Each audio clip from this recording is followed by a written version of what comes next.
Jet Squelcher is a fully automatic backline shooter. When I say it's a backline weapon, that means that, like other backliners, it does well at long range and stays detached from the main action so that it can support its teammates without putting itself at risk. Other backliners include the Heavy Splatling and the Splat Charger, as well as the Splotcher, the Hydra Splatling, the Ballpoint Splatling, and the E-Leader. However, for the purposes of this video, I'll only be comparing the Jet Squelcher to the Heavy Splatling and the Splat Charger because those are the most relevant backliners. So what makes the Jet Squelcher different from these other backliners? Well, like I said, it's fully automatic, which means as soon as you press the button, it shoots. The other backliners have a charge time. You have to hold the button down and release it to get any ink out. Now, the trade-off is while they are shooting, they are more deadly and control the area better than the Jet Squelcher. However, the Jet Squelcher outperforms them because of its versatility and a thing called opportunity cost. What this means, to put it as simply as possible, is that if you're charging a shot with either the Charger or the Heavy Splatling, and you have to cancel it for whatever reason, you don't get the benefit of the time spent charging. With the Jet Squelcher, as soon as you press the button, you're shooting and therefore getting things done. There's no loss if you get run up on, if you run away. And that's why this is the coward's gun.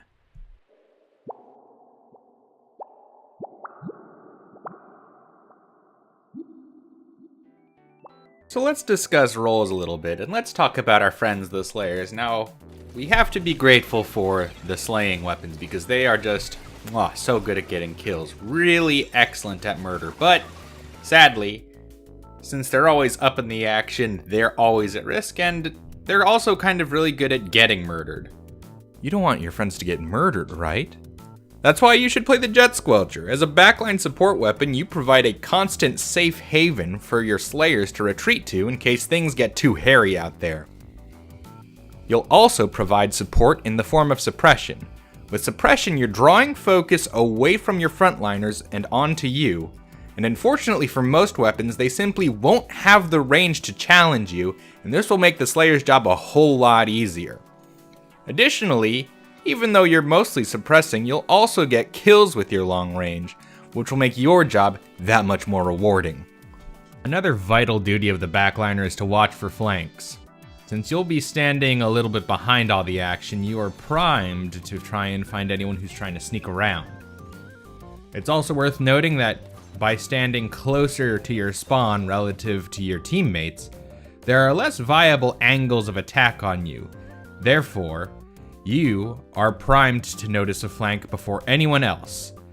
Since you're probably going to be playing in ranked, you won't necessarily be able to call it out. So in a way, it's kind of up to you to stuff the flank before it ends up ruining your team. Map knowledge plays a huge part into stopping flanks. Certain maps, like Camp Triggerfish or Port Mackerel, only have a few flanking routes, and it's pretty easy to set up a patrol to make sure that nobody's coming up behind you.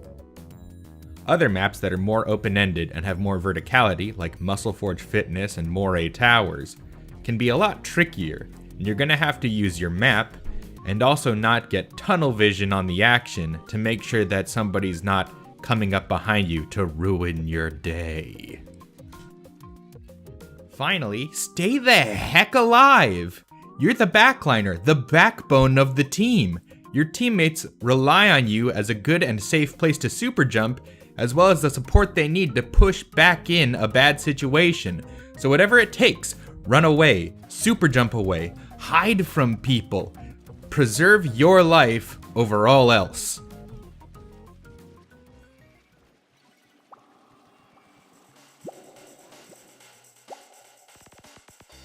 Alright, let's talk about the objective, because as a support weapon, it's expected of you to spend at least some time during the match pushing it. As well, you know there are 4 modes: Splat Zones, Tower Control, Rainmaker, and Clam Blitz.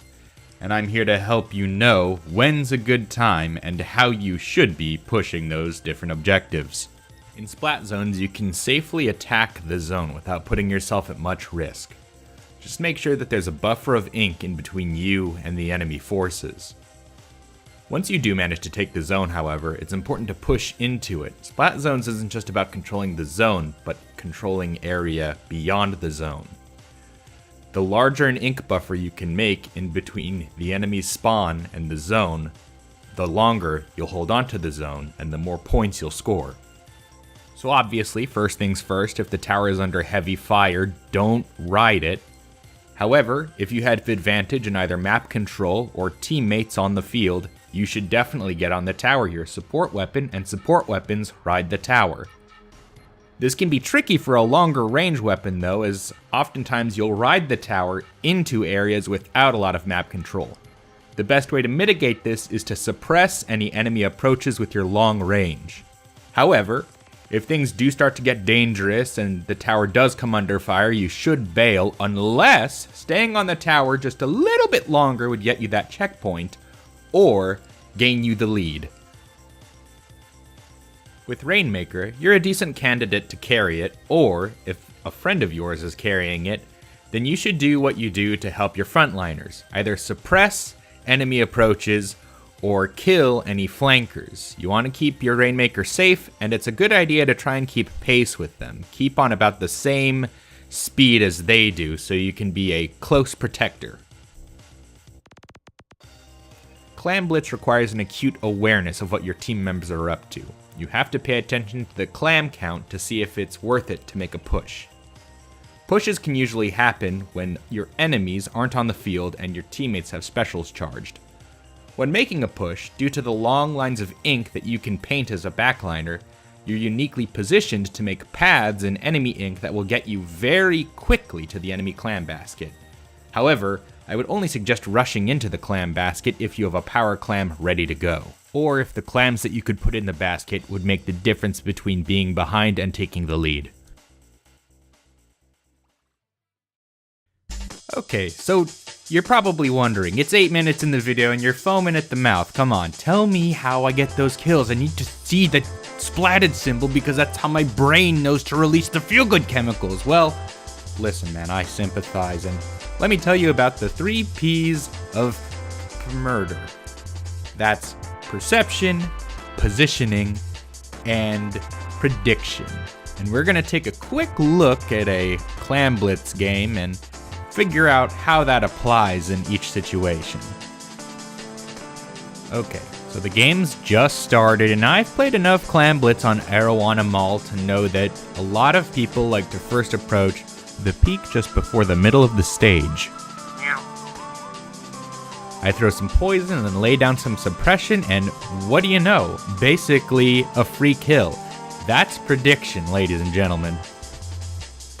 And now, I've positioned myself on the highest part of the map as I possibly can.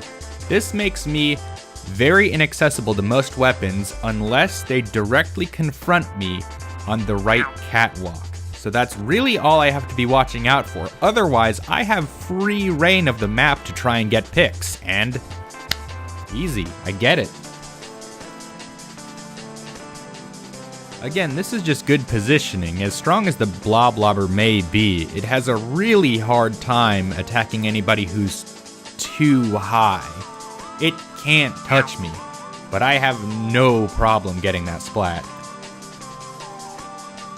Okay, so here I used my Tentamissiles to grab some intel, and I noticed a guy coming through the middle of the stage. Now, he decides not to challenge me, and I decided not to challenge him either because I was in bad position. He could have probably gotten in range pretty quick and splatted me.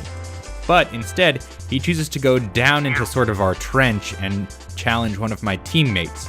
So instead, I just decided to support that teammate by using my long range and good positioning to weaken him so my friend could get the kill. A lot of times when you're playing a very long-range weapon, it'll be beneficial for you to blind fire over curves. Now, that doesn't mean you should just shoot anywhere willy-nilly, no. There are some clear indicators that someone's here, even though I don't necessarily see them. One, I can see his blobs being lobbed over the edge. And two, this mysterious other player named Sheel is swinging their brush over the edge, so I do what I do best. I suppress blindly over that curve, and I get an assist that way. Okay, so here clearly I was in a bad spot. I was being pincered by 2 Bloblobbers, so as I tried to escape from one, I just ran into another one. I had no choice at this point but to try and get a pick, and luckily I did when, again, I get challenged by another bloblobber. In situations like this where there are more enemies than you can handle, you really should just bail on it. Run away. It's the runaway gun. I don't know how many times I gotta keep saying this. Run away.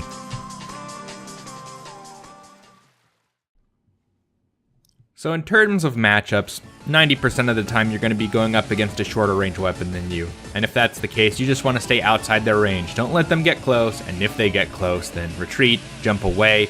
If for whatever reason you can't do that, then you're just going to have to fight them and hope that you can come out on top, which, if they're competent, you probably won't, but you still have to try. Other than that, the matchups really worth analyzing are probably the other backliners, more specifically the common backliners, which are the Heavy Splatling and the Splat Charger. For what it's worth, a lot of the lessons here can probably be applied as well to the Hydra, the Ballpoint, and the E-Leader, so keep that in mind. And remember, of course, the relative range. You match the range of the Heavy Splatling, but all the other backliners do outrange you. The greatest tool in your arsenal against the other backliners is your ability to dictate the flow of battle. A lack of a charge time means that you get to choose when you start shooting and when you stop shooting to retreat. This is what's going to win you the fights against the Heavy Splatling and the Splat Charger. Against the Heavy Splatling, it's very important that you try and watch for when it's done firing. When it's done firing, it has to charge back up, it's vulnerable. Its range is reduced if it doesn't make a full charge, and it's that much harder to get kills if it doesn't do the double ring charge. In other words, unless they retreat, they're kind of a sitting duck. Chargers can be a lot trickier, because assuming that they're competent, they can probably kill you by the time you get in range and before you get all 4 hits off to get the splat. No, you can't confront them head on in almost any situation. What you're going to have to do is break line of sight before you approach them, and then once you are in range, you're going to want to try and move around as much as you can. I mean, the Jet Squelcher isn't known for its mobility, but still try and strafe to make you that much harder to get a pick on. Okay, let's talk about kits. The Jet Squelcher has 2 kits, the original vanilla kit and the custom Jet Squelcher. Now, if you don't want to trouble yourself with the choice of which kit to pick, in most situations, yeah, the custom Jet Squelcher is better, and that's because the Stingray is just so much more impactful than the Tana missiles. But that being said, I don't think that the vanilla kit is as useless as certain other weapons. So let's dive into that first. Starting off with the vanilla's kit, their special, the oft-maligned Tenta missiles, are good at applying pressure, just not as good as all the other specials. What they do offer is a limited amount of info about enemy position, and they're quick and cheap to deploy, and you can go accomplish other things while they're being deployed. A benefit is that before they've landed, they still mark your enemies, which means that you can go follow up on those markings and maybe get a kill yourself out of it. Okay, now we're getting to the good stuff. The Poison Mist, in my opinion, is a very underrated sub. It has so many applications. Need to stop an enemy from charging at you? Poison! Need to stop the Rainmaker from making progress? Poison! Need to stop a Clam Blitz Power Clam from making progress? Poison! Want to trap someone in your Tenta missiles to guarantee that kill? Poison! All of these are great uses, and it has so many more. Basically, it'll get assists like crazy. Any enemy that's in it is easily picked off by either you or one of your teammates. The custom Jet Squelcher's kit has a lot more versatility. Frankly, it does a lot more to fill in the gaps of the weapon itself. First of all, the burst bombs do a really good job of handling people who either are too close to you or who are using the geometry of the stage to avoid your bullets. You can throw them at your feet when somebody's approaching to try and stave them off, or you can throw them over curves that are much harder to hit with your main gun. The Stingray, as I'm sure you're well aware of, is one of the best specials in the game. You can fire it and it has unlimited range. It's a pretty fast kill, but even if it doesn't kill, as long as you're hitting people, you're wearing them down, and that's going to make it way easier for your teammates to pick them off. Also, you know, if you're ahead and tower control is about to be over, shoot it at the tower to win the game. Or really, if anybody's on the tower, just shoot it at the tower to win. It probably needs to get nerfed more, Nintendo. Finally, let me make some gear recommendations. Across both kits, I can recommend any or all of the ink efficiency perks, but I'd like to give special consideration for Ink Saver Sub. Both of the kits' sub weapon is extremely useful, and I highly recommend them. For those of you who really want to go crazy, it takes about 2 mains and 1 sub of Sub Saver to be able to throw 2 Toxic Mists, and 3 mains and 3 subs of Sub Saver to be able to throw 3 Burst Bombs. Now this isn't recommended. Probably don't do this. Another gear that works across both kits is Sub Power Up. A thing you're going to want to be able to do is throw your subs roughly as far as your gun can shoot. And in order to achieve this, you need somewhere between 1 main and 2 subs to be able to accomplish this. Finally, both kits benefit greatly from Quick Super Jump. Quick Super Jump is one of the best options to get out of a situation that you can't win and is turning dangerous for you. Finally, let's talk about Thermal Ink and Respawn Punisher. If you're just starting out to this weapon, Thermal Ink can be a really good tutor for predicting enemy movement. On the other side of the spectrum, if you're just a real MLG hardcore gamer, Respawn Punisher can be a consideration. Backliners don't die and usually have pretty decent kill to death ratios. Now the caveat here is that Squelcher is one of the worst candidates amongst the backliners because it tends to get more assists than outright kills, and Respawn Punisher doesn't affect assists. Finally, more specific to the custom Jet Squelcher would be abilities like Tenacity, Special Charge Up, and Special Power Up. The Stingray is extremely good, and the more often you get it, and the longer you have it, the more you'll be able to affect the course of the game. Remember, specials can turn the tides in battle and push objectives to their limit. And that wraps things up. Thank you for watching this tutorial. If you learned anything, or if you enjoyed any part of it, please consider liking this, subscribing, leave a comment and ask me who do I think I am, trying to tell everyone how to play the video game, or suggest a weapon for me to dive into next. Also, share this video with anybody you know who plays Splatoon who might want to learn a new weapon, or someone who doesn't play Splatoon but you think would play Splatoon if they heard some guy explaining how to play Splatoon. Don't just share it. Just do me a favor, please share it.